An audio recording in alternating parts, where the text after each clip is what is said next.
উপমহাদেশের একমাত্র নারী নওয়াব ফয়জুন্নেসা চৌধুরানী নারী জগতের উজ্জ্বল নক্ষত্র। তিনি বাংলাদেশের নারী মুক্তি আন্দোলনের প্রথম অগ্রদূত।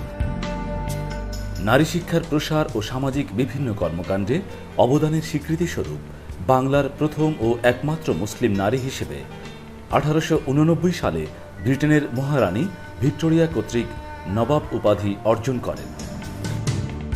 নারী শিক্ষার প্রবর্তক, সমাজসেবক ও কবি ফয়জুন্নেসা কুমিল্লার লাকসাম অন্তর্গত পশ্চিমগাঁওয়ের প্রধান জমিদার ছিলেন।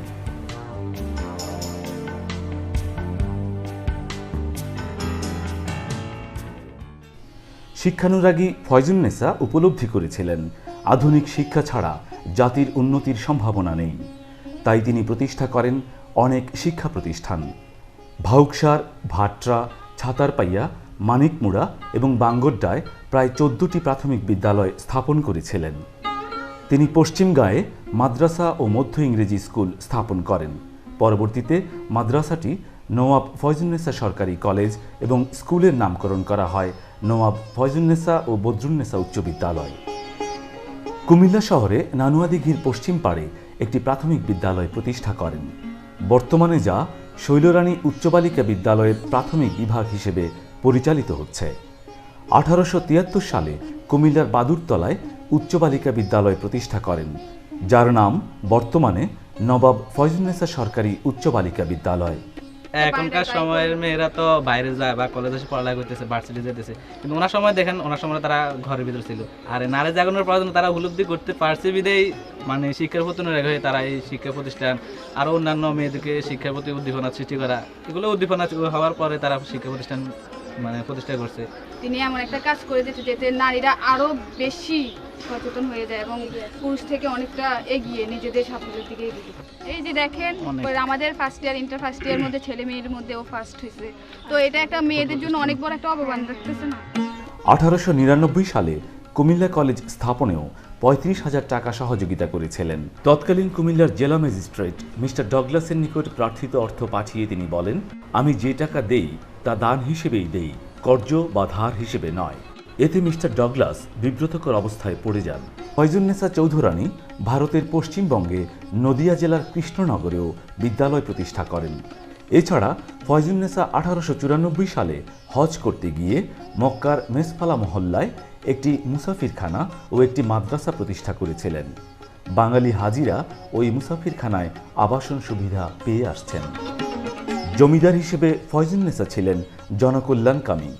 তিনি কমপক্ষে 14টি পুকুর ও দিঘি খনন করে জনসাধারণের পানির অভাব দূর করেন। পশ্চিমগাঁয়ে নির্মাণ করেন 10 গম্বুজ মসজিদ। জনগণের যাতায়াত ব্যবস্থায় বেশ কয়েকটি রাস্তা ও সেতু নির্মাণ করেছিলেন। দূরের যাত্রীদের জন্য স্থাপন করেছিলেন একটি মুসাফিরখানা। পরিবার ও সর্বসাধারণের জন্য নির্মাণ করেন কবরস্থান।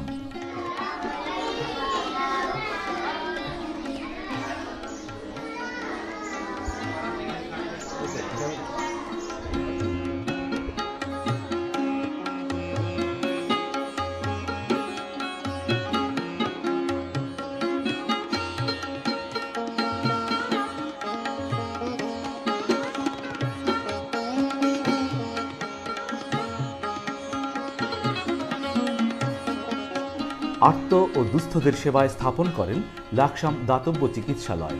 1892 সালে ফয়জুন্নেসা জমিদারির বিশাল অংশ ওয়াকফ করে দেন, যা থেকে দরিদ্র ও মেধাবী শিক্ষার্থীরা আজও অর্থ সাহায্য পেয়ে থাকে। 1893 সালে শুধুমাত্র নারীদের চিকিৎসার জন্য কুমিল্লার দক্ষিণ চরথায় ফয়জুন্নেসা জেনানা হাসপাতাল স্থাপন করেন। বর্তমানে যা কুমিল্লা সদর হাসপাতালের সাথে সংযুক্ত হয়ে Nawab Faizunnesa female word name পরিচালিত হচ্ছে।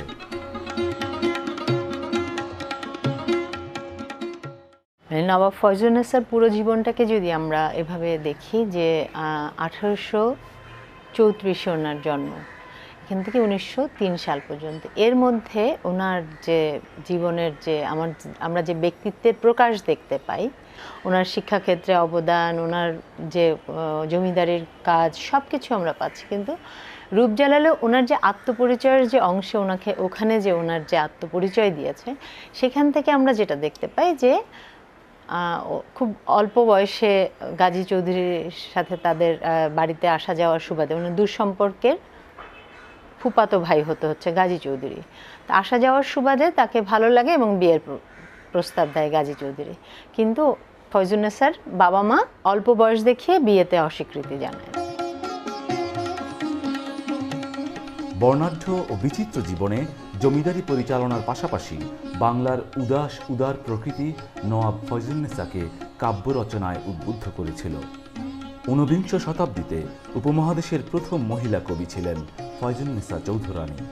পাশাপাশি তিনি বান্ধব, ঢাকা প্রকাশ, মুসলমান বন্ধু, সুধাকর, ইসলাম প্রচারক সহ বিভিন্ন সংবাদপত্র ও সাময়িকীর পৃষ্ঠপোষকতা করেন।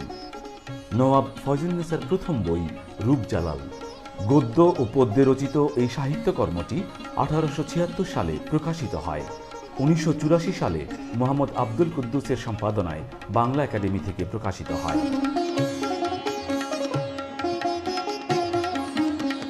এছাড়া সঙ্গীতসার ও সঙ্গীত লহরী নামে তাঁর দুটি কবিতার বই প্রকাশিত হয়েছিল। পরবর্তীতে ওনার বাবা মারা যাওয়ার পরে ওনার ভাইদের অনিচ্ছা সত্ত্বেও এই বিয়ে হয়, ওনার মা এই বিয়ে দেন।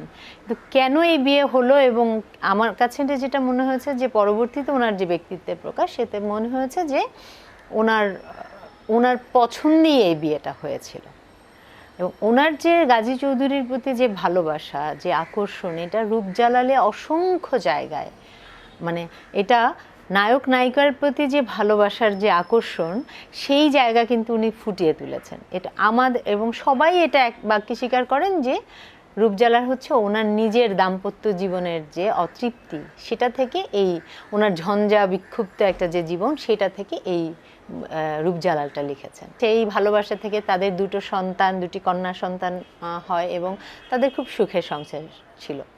পরে নজমুন্নেসা গাজী চৌধুরীর প্রথম স্ত্রীর ষড়যন্ত্রের কারণে ওনার এই সুখের সংসার আর টিকেনি।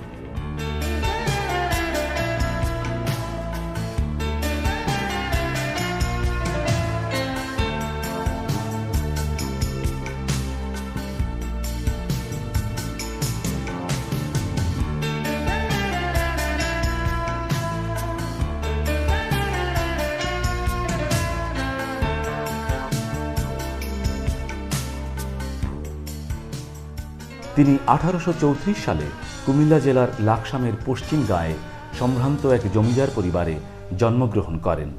মোগল সম্রাট শাহ আলমের শাসনকালে শাহজাদা জাহাঙ্গীরের পুত্র আমির মির্জা আবরু খাঁ এই পরগনার জমিদার ছিলেন। বংশ পরম্পরায় মির্জা আগওয়ান খাঁর ষষ্ঠ বংশধর আহমদ আলী চৌধুরীর কন্যা ফয়জুন্নেসা চৌধুরানী। তাঁর মায়ের নাম আরফান্নেসা চৌধুরানী। ফয়জুন্নেসা বিয়ে করেছিলেন 1860 সালে সৈয়দ মোহাম্মদ গাজীউল হককে। তার দাম্পত্য জীবনে ছিল 6-7 বছর। এই দাম্পত্য জীবনে উনি উল্লেখ করেছেন রূপজালালে যে ওনার খুব সুখের সংসার ছিল এবং ওনার প্রতি আকর্ষণটা বেশি ছিল। যদিও সপত্নী ছিল, তারপরেও তারা সুখের সংসার ছিল।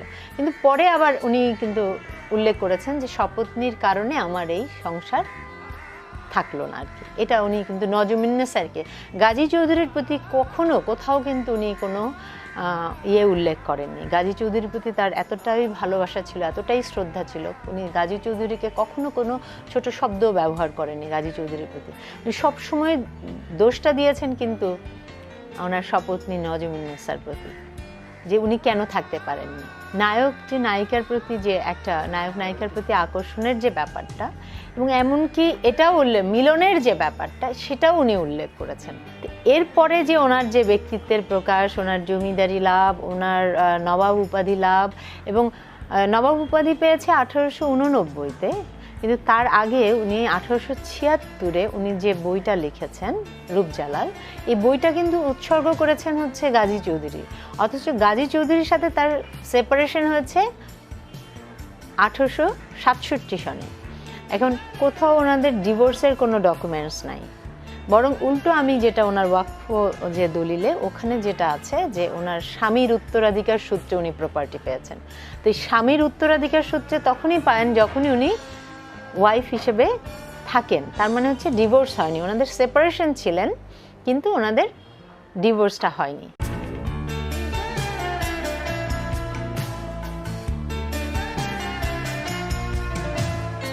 তৎকালীন সময়ে মেয়েদের কঠিন পর্দাপ্রথার কারণে পারিবারিক পরিমণ্ডলে শিক্ষাগুরু মৌলভী ওস্তাদ তাজউদ্দিন মিয়ার তত্ত্বাবধানে ফয়জুন্নেসা পড়াশোনা করেন।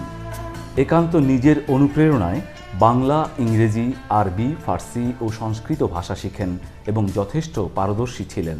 কুসংস্কার মুক্ত সার্বিক জ্ঞান অর্জনও ফয়জুন্নেসা চৌধুরানীর যুগ ছিল অন্ধকারের যুগ। 1903 সালে নিজের গ্রামে এই মহীয়সী নারী মৃত্যুবরণ করেন। পারিবারিক কবরস্থানে তাকে সমাহিত করা হয়। নওয়াব ফয়জুন্নেসার জীবন কীর্তিময়ী এক মহান মানুষের জীবন। জমিদারি নয়, সংস্কার মুক্ত, শিক্ষানুরাগী, জনদরদী, মহীয়সী এ নারীর কাজই তাঁকে অমর করে রেখেছে। তাঁর অসামান্য অবদানের জন্য গণপ্রজাতন্ত্রী বাংলাদেশ সরকার 2004 সালে ফয়জুন্নেসা চৌধুরানীকে মরণোত্তর 21 পদকে ভূষিত করেন। আমাদের একটা ফয়জুন্নেসার স্মৃতি বিল্ডিং হয়ে যায় তুলে ধরার জন্য, সংরক্ষণ করা কোথায় আছে ফয়জুন্নেসার জিনিসপত্র, ওগুলো সংরক্ষণ করার জন্য আমরা এটা স্থাপন করেছি এবং আমরা প্রাথমিক চিকিৎসা দিব ইনশাল্লাহ, ভূমিদের সম্মাননা দিব, আর আপনার কম্পিউটার প্রশিক্ষণ। প্রতিদিন জমিদারি কাছারিতে যেতেন, দেখাশোনা করতেন। ম্যানেজমেন্টের যে বিষয়টা একজন মানুষ হিসেবে, মানে একজন নারী হিসেবে না, একজন মানুষ হিসেবে যেভাবে একজন সফল মানুষ যেটা করতে পারে ঠিক সেভাবে উনি প্রতিদিনকার কাজ যেভাবে উনি উল্লেখ করেছেন যে আমি সকাল থেকে কি কি কাজ করতাম। উনি প্রতিদিন দলিল চেক করতেন, হিসাব রাখতেন। উনি খুব সচেতন ছিলেন, ওনার অধিকারের ব্যাপারে সচেতন ছিলেন এবং খুব দক্ষতার সাথে উনি ওনার জমিদারি পরিচালনা করেছেন, ক্রমশ এটা বাড়িয়েছেন।